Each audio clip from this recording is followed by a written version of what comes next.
Alsaq dağdan duman qalxar. Mən də deyirəm, ay qardaş, bizim alsaq dağımız yoxdur. Bizim, nə bilim, dağın başına, zirvənin başınazın hamısının mərtəbə adı var. Alsaq dağımız yoxdur. Dağ hündür olar, zirvə.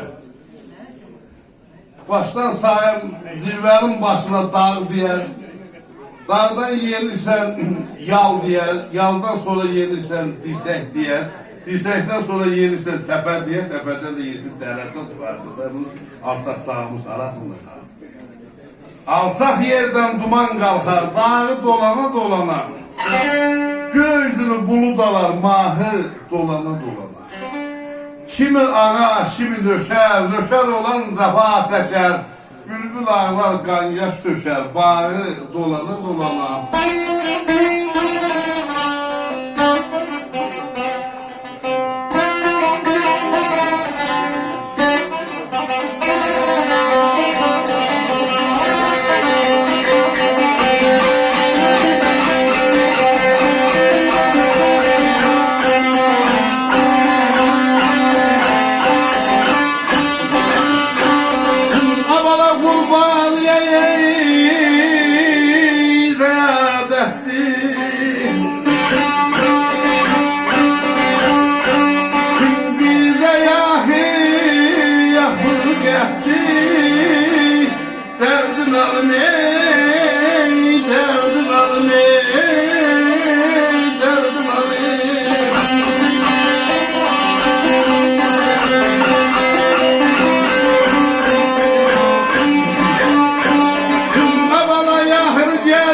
Bizə ahı fırqətdir, axır gəldi bizə satdı, sağı dolana.